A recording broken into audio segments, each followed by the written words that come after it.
श्री कृष्णा। राधे राधे दोस्तों। आशा करती हूँ आप सब प्रसन्न होंगे और स्वस्थ होंगे। दोस्तों, बाल गोपाल की जो लीलाएं होती हैं, लड्डू गोपाल की जो भक्त के साथ उनका जो व्यवहार होता है, जो उनकी लीला होती है, जो अपने भक्तों को प्रसन्न करने के लिए, उनके भाव को स्पष्ट करने के लिए, उनके भाव को संतुष्ट करने के लिए बाल गोपाल अपने भक्त के साथ जो क्रीड़ा करते हैं, जो खेल करते हैं, जो लीलाएं करते हैं दोस्तों, वो साक्षात इस बात का प्रमाण होता है कि बाल गोपाल अपने भक्त की भक्ति और उसकी सेवा से बहुत प्रसन्न हैं, उससे बहुत ज़्यादा संतुष्ट हैं दोस्तों। बहुत सारे भक्तों के साथ वो बड़ी बड़ी लीलाएं करते हैं और कुछ भक्तों के साथ वो छोटी छोटी लीलाएं करते हैं। बहुत सारे भक्त अक्सर बताते हैं कि बाल गोपाल तो जब मैं जल रख कर जाती हूँ तो पी जाते हैं, और बहुत सारे ऐसे भी भक्त होते हैं दोस्तों जिनके हाथों से साक्षात लड्डू गोपाल जल या भोग उनके सामने ही पीते हैं। अपनी योग माया से भगवान अपने भक्त के साथ ऐसी लीला करते हैं जो आप सामान्य लोगों को बताएंगे तो वो इन्हें मजाक समझेंगे या झूठ समझेंगे, और समझे भी क्यों नहीं। उन्हें इस बात का क्या अंदाज़ा, क्या अनुमान कि भगवान की लीला क्या होती है। उनके लिए तो सिर्फ ये एक मजाक की बात है या फिर एक काल्पनिक बात है जो कभी भी सत्य नहीं हो सकती दोस्तों। लेकिन एक भक्त जो अपनी दिनचर्या में से समय निकाल कर अपनी गृहस्थी को साथ में लेकर जब वो प्रभु की सेवा करता है तो वो ही जानता है कि लड्डू गोपाल अपने भक्त से कितने जल्दी प्रसन्न होते हैं। दोस्तों, आज आपको मैं एक ऐसी लीला सुनाने जा रही हूँ जिसे सुनकर आपका रोम रोम लड्डू गोपाल के लिए पुलकित हो जाएगा दोस्तों, और आपका मन अवश्य ये कहेगा कि सच में प्रभु तुम कितने कृपालु हो। अपने भक्त को प्रसन्न करने के लिए, ये अपने भक्त को इस बात का अनुभव कराने के लिए कि मैं हर क्षण तेरे साथ हूँ, सिर्फ ये स्मृति कराने के लिए भगवान ये तक भूल जाते हैं कि वो भगवान हैं। वो हमसे उसी तरह का व्यवहार करते हैं जैसे हम चाहते हैं। तो बताइए ये कृपा है या नहीं। बहुत सारे लोग इसे चमत्कार का नाम देंगे, लेकिन चमत्कार तो पता नहीं क्या होता है। लेकिन दोस्तों, ये ज़रूर भगवान की लीला होती है जो सिर्फ अपने भक्त की खुशी के लिए वो करते हैं। अब आप इससे ही अंदाज़ा लगा लीजिए कि भगवान हमसे कितना प्रेम करते हैं। हमारे प्यारे लड्डू गोपाल हमसे कितना प्रेम करते हैं। शायद हमारे माता पिता, हमारे बच्चे, हमारे परिवार के सदस्य भी हमसे इतना प्रेम नहीं कर सकते। हमारे लौकिक रिश्तेदार इतना प्रेम हमसे नहीं कर सकते जितने हमारे प्रभु हमसे करते हैं। दोस्तों, आज मैं आपको सत्य घटना सुनाने जा रही हूँ संगीता जी के जीवन की। संगीता जी जो कि अब इस समय वृंदावन में ही रहा करती हैं, उनको वृंदावन का वास मिल गया है और वो प्रभु की कृपा से अब वो वृंदावन में ही रहने लगी हैं। वहीं पर अपने बाल गोपाल के साथ वो एक छोटी सी कुटिया में, छोटे से कमरे में रहा करती हैं। उनका जीवन अब पूरी तरह से भक्ति में, लड्डू गोपाल में, भगवान श्री राधा कृष्ण में समर्पित हो चुका है, जो सच में हमारे जीवन का लक्ष्य होना चाहिए। बहुत सारे लोग इस लक्ष्य तक पहुंच ही नहीं पाते। बहुत सारे लोग ये भी नहीं समझ पाते कि हमें इस पृथ्वी पर, इस सृष्टि में हमें जन्म मिला क्यों है। अगर जो समझ जाता है दोस्तों, वो बहुत ही भाग्यशाली होता है। तो चलिए हम जानते हैं कि संगीता जी के जीवन में लड्डू गोपाल ने ऐसी कौन सी लीला की जिसे सुनकर हम और आप आनंद से भर जाएंगे। दोस्तों, संगीता जी बताती हैं कि कभी उनका एक भरा पूरा परिवार हुआ करता था। उनके परिवार में भी उनके भाई बहन, उनके रिश्तेदार उनके साथ रहा करते थे। लेकिन जब धीरे धीरे समय बदलता गया, उनके जीवन में बहुत सारे संघर्ष, बहुत सारी कठिनाइयाँ आती गईं, और उस दुख भरे समय में संगीता को ऐसा लगने लगा कि जैसे जैसे मेरे जीवन में कठिनाइयाँ आ रही हैं, मेरे अपने एक एक करके हमसे दूर होते जा रहे हैं। ऐसा क्यों हो रहा है।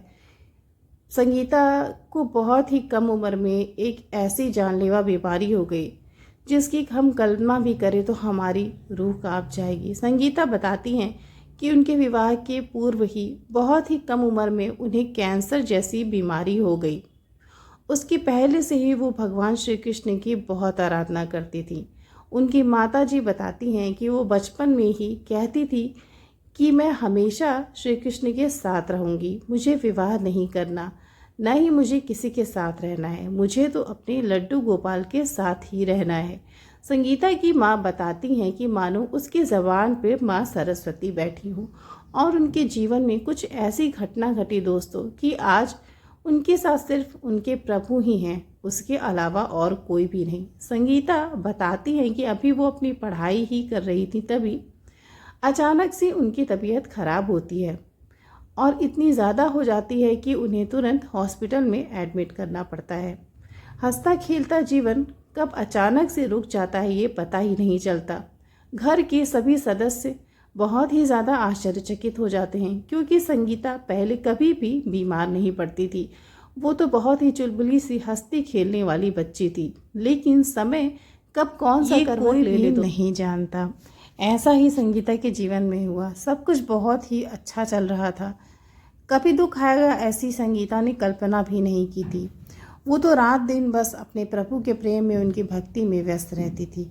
उसका मन अब पढ़ाई में भी कम लगता था, क्योंकि भगवान श्री कृष्ण से, लड्डू गोपाल से उसे ऐसा आकर्षण होता था कि एक बार जब उनकी सेवा में बैठती थी, उन्हें छोड़कर वो दिन भर नहीं उठती थी। रात दिन उनसे बातें करना, उनके साथ हंसना बोलना खेलना, बस ये ही चलता रहता था।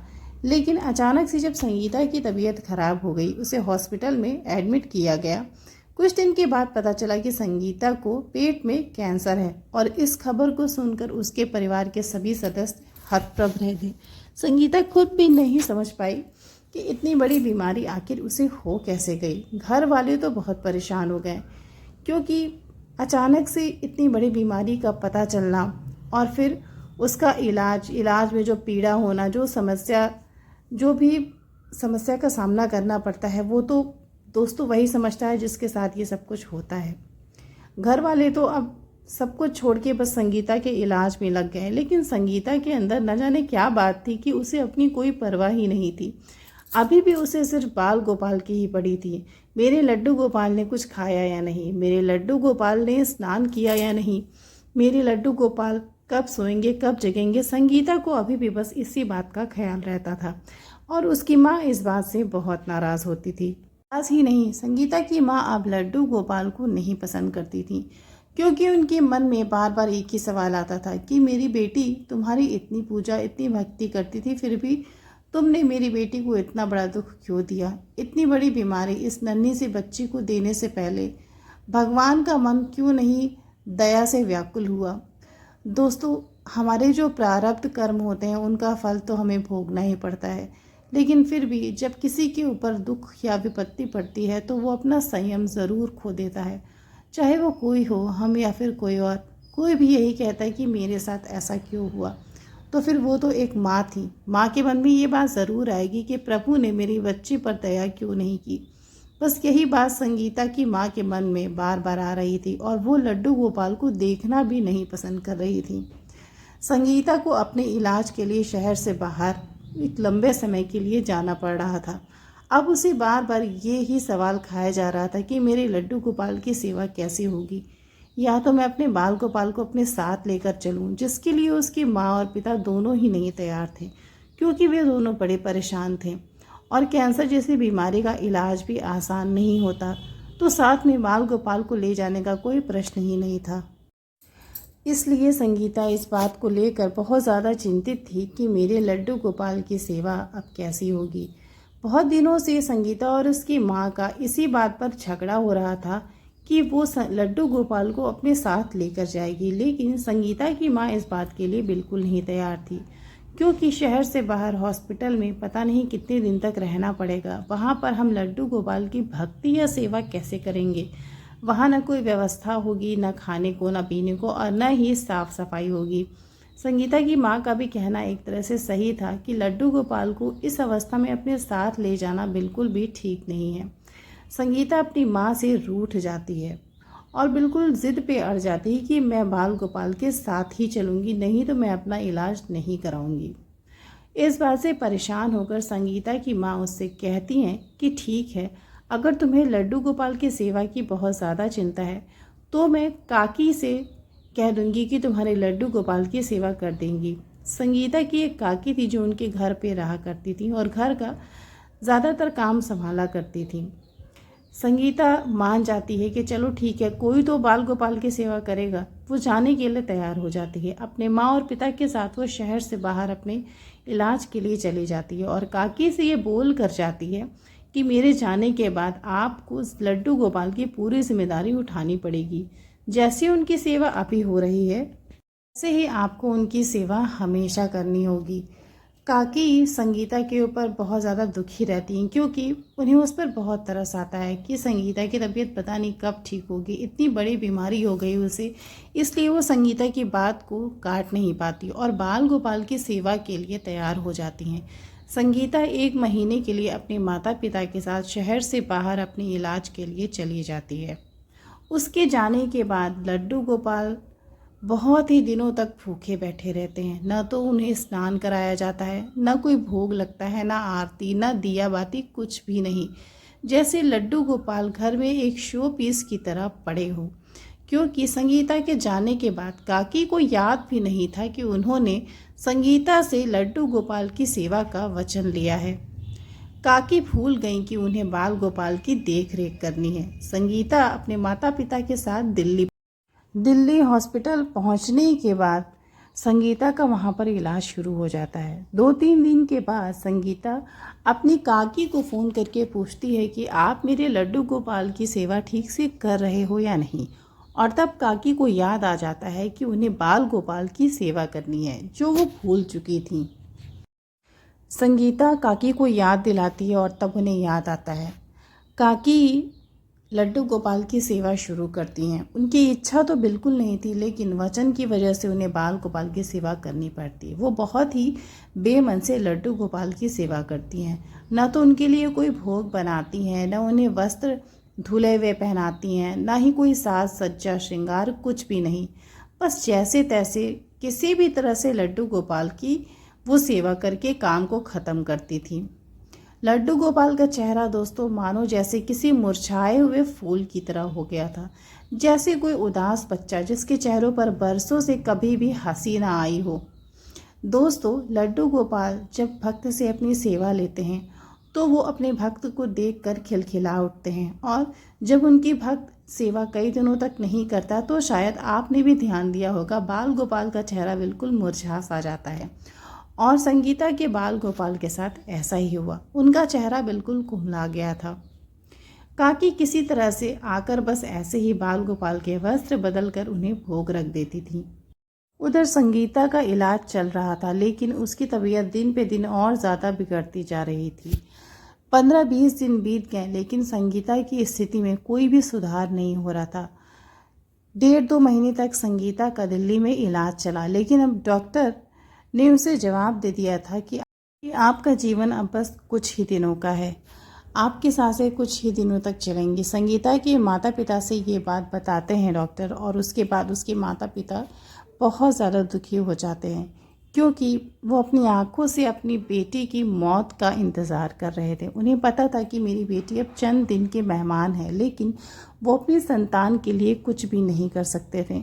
लेकिन दोस्तों, संगीता को अपनी जान की तो ज़रा सी भी परवाह नहीं थी। उसे बार बार अपने बाल गोपाल की याद सता रही थी। संगीता की माँ उसे अपनी गोद में लेकर बहुत रो रही थी और अपनी बेटी से पूछ रही थी कि तू मुझे कभी भी मत छोड़ कर जाना। संगीता की आंखों में आंसू तो थे, लेकिन अपनी माँ के लिए नहीं, अपने लड्डू गोपाल के लिए। पता नहीं संगीता की ऐसी स्थिति क्यों हो गई थी। जैसे जैसे उसका अंत समय आ रहा था, उसका सांसारिक लोगों से बिल्कुल ही मोह खत्म होता जा रहा था। संगीता को उसके माता पिता अब घर लाना चाह रहे थे, क्योंकि वो कुछ ही दिनों की मेहमान थी। उनका सोचना ये था कि हम अपनी बेटी को अपने पास अपने घर पे रखेंगे, ताकि हम उसके साथ ज़्यादा से ज़्यादा समय बिता सके। संगीता सुबह अचानक से उठती है और अपनी माँ से बोलती है कि माँ, मुझे अभी के अभी घर जाना है। उसकी माँ पूछती हैं कि तुम्हें अभी अचानक से घर क्यों जाना है, क्या हो गया? हमें 1-2 दिन में तो घर निकलना ही। संगीता अपनी माँ से बोलती है कि माँ, मैंने भी सपना देखा, मेरे बाल गोपाल मेरे सपने में आए थे और मैंने सपने में देखा कि उनके हाथ में बहुत ही ज़्यादा चोट आई है। उनके हाथों से खून बह रहे हैं, पूरे वस्त्र पर उनके खून लगी हुई है और चोट से वो बहुत ज़्यादा ज़ख्मी हैं। अपने बाल गोपाल के इसको इस स्थिति में देखकर मुझसे रहा नहीं जा रहा है माँ। मुझे इस बात की कोई भी परवाह नहीं है कि मैं कब तक जीऊँगी, लेकिन मेरा जब तक जीवन बचा है मैं अपने बाल गोपाल के साथ रहना चाहती हूँ। इसलिए अगर आप मुझे खुश देखना चाहते हैं तो अभी के अभी यहाँ से चलिए और मुझे मेरे लड्डू गोपाल के पास ले चलिए। संगीता की माँ उस समय बहुत ज़्यादा भावुक हो चुकी रहती हैं, उसकी बात मान लेती हैं और उसके माता पिता दोनों संगीता को लेकर वापस अपने शहर आ जाते हैं। संगीता को ऐसा महसूस होता है मानो मुझे सब कुछ मिल गया, अब मैं अपने लड्डू गोपाल के पास जा सकूंगी। घर में जाते ही जैसे ये बात देखकर संगीता को किसी को भी विश्वास नहीं हो रहा था कि वो बीमार है। वो दौड़कर अपने बाल गोपाल के पास जाती है और देखती है कि उनका चेहरा बिल्कुल सूख चुका रहता है, कुम्हला चुका रहता है। उनके वस्त्र पर धूल की परत जमी रहती है, उनके गाल, उनका चेहरा बिल्कुल काला पड़ गया रहता है। दोस्तों, देखकर ऐसा प्रतीत होता है मानो मूर्ति किसी खंडहर में रखी गई हो। अपने गोपाल को इस स्थिति में देखकर संगीता बहुत रोती है, उसका मन बहुत रोता है। उसकी आंखों से इतने आंसू गिरते हैं कि बाल गोपाल के पूरे वस्त्र ही उसके आंसू से भीग जाते हैं। संगीता अपने आप को संभाल नहीं पाती लड्डू गोपाल को इस स्थिति में देखकर। अचानक से संगीता को वही स्वप्न याद आ जाता है जो उसने हॉस्पिटल में देखा था। उसे याद आ जाता है कि लड्डू गोपाल को हाथ में चोट लगी है और जब उसकी नज़र लड्डू गोपाल के सुंदर नन्हे हाथों पर पड़ती है तो संगीता एक ऐसा दृश्य देखती जिसे देखकर उसकी आत्मा कांप जाती है। संगीता देखती है कि उसी स्थान पर लड्डू गोपाल का हाथ टूट गया है और ये देखकर संगीता अपने आप को रोक नहीं पाती। वो दहाड़े मार मार कर अपने बाल गोपाल के लिए बच्चों की तरह रोने लगती है, उनकी चोट को स्पर्श करती है। उसे ऐसा प्रतीत होता है मानो चोट उन्हें नहीं संगीता को स्वयं लगी है। अपने लड्डू गोपाल के चोट लगे हाथ पर वो बार बार चूमती है, अपने गोपाल को प्रेम करती है जैसे कोई नन्ही सी बच्ची अपने नन्हे से भाई या दोस्त को स्नेह करती हो। संगीता को इस तरह से लड्डू गोपाल को प्रेम करते देख सभी भावुक हो जाते हैं और सभी रो पड़ते हैं। संगीता क्रोध में आकर अपनी काकी को बुलाती है। उसकी काकी आती हैं और वो इनसे क्रोध में आकर पूछती है कि मेरे बाल गोपाल को आपने चोट कैसे लगाई? देखो, मेरे लड्डू गोपाल का हाथ टूट गया है। मेरे गोपाल स्वप्न में ही आकर मुझे बता कर गए थे कि मुझे चोट लगी है, तभी तो मैं भागे भागे अपने लड्डू गोपाल के पास आई हूँ। काकी, आपने मेरे बाल गोपाल को चोट क्यों लगाई? क्या आपके अंदर करुणा या प्रेम नहीं है? इतने नन्हे से हैं मेरे गोपाल जी, आपकी रूह नहीं कांपी मेरे गोपाल को चोट लगाते समय? काकी का चेहरा झुका हुआ था और वो बहुत ज़्यादा लज्जित हो गई थी। उनके मन में ग्लानि उफान मार रही थी। संगीता अपनी काकी को खूब डांटती है और काकी फिर उसे बताती है कि एक दिन जब मैं लड्डू गोपाल के वस्त्र बदल रही थी तभी बाल गोपाल जैसे मेरे हाथ से छटक कर जमीन पर गिर गए और उनके हाथ में ये चोट आ गई। काकी संगीता से बार बार माफ़ी मांगती हैं, लेकिन संगीता के हृदय को जो चोट पहुंची थी उसके लिए कोई भी माफ़ी का कोई मोल नहीं था। संगीता बहुत कमज़ोर हो गई थी, लेकिन अब फिर से वो अपने लड्डू गोपाल की सेवा फिर से शुरू कर दी थी। ऐसे ही संगीता ने लड्डू गोपाल की सेवा शुरू की। बाल गोपाल का चेहरा बिल्कुल पहले की तरह फूल जैसे खिल गया, वो पहले की तरह सुंदर लगने लगे। उनके चेहरे पर पहले वाली मधुर मुस्कान आ गई। ऐसा मालूम हो रहा था कि लड्डू गोपाल बहुत दिनों के बाद आज मुस्कुरा रहे हों और अपने बाल गोपाल को देखकर संगीता बहुत प्रसन्न थी। अपनी बेटी संगीता को खुश देखकर उसके माता पिता भी बहुत खुश थे, क्योंकि उनके मन में तो ये डर बना हुआ था कि न जाने मेरी बेटी के लिए कौन सा दिन आखिरी हो जाए। संगीता की माँ बताती हैं कि एक दिन अचानक से संगीता ने उनसे एक बड़ी अजीब सी बात बोली। संगीता अपने माँ से कहने लगी कि माँ, मैं अब वृंदावन जाकर अपने लड्डू गोपाल के साथ रहना चाहती हूँ। मेरी अब ज़रा भी इच्छा नहीं यहाँ पर रहने की। संगीता की माँ को ये बात सुनकर थोड़ा अजीब तो लगा, लेकिन अपनी बेटी की ये बात वो काट नहीं पाई, क्योंकि वो चाहती थी कि मैं अपनी बेटी की सारी इच्छा पूरी करूँ।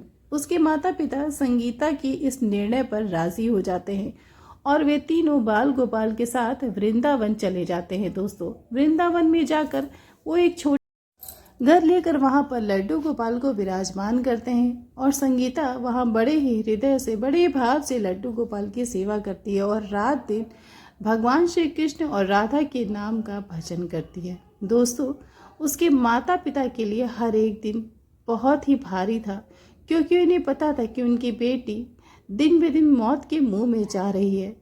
वो रोज़ प्रभु से मनाते थे कि प्रभु, मेरी बेटी का जीवन कुछ बढ़ा दो, लेकिन बहुत मजबूर थे। उन्हें पता था कि काल किसी भी समय उनकी बेटी पर हावी हो सकता है। संगीता तो जैसे बाल गोपाल की सेवा में मगन हो गई थी। दोस्तों, संगीता आज भी वृंदावन में है और इस बात को बीते हुए करीब 15 वर्ष हो गए। वो अभी भी जीवित है। उसके शरीर में जो भी रोग या बीमारियां थी, वो सब कुछ बाल गोपाल की सेवा और भजन से खत्म हो गए। उसके माता पिता भी उसके साथ वृद्ध हो गए हैं और रहते हैं, जो कि लड्डू गोपाल की सेवा करते हैं।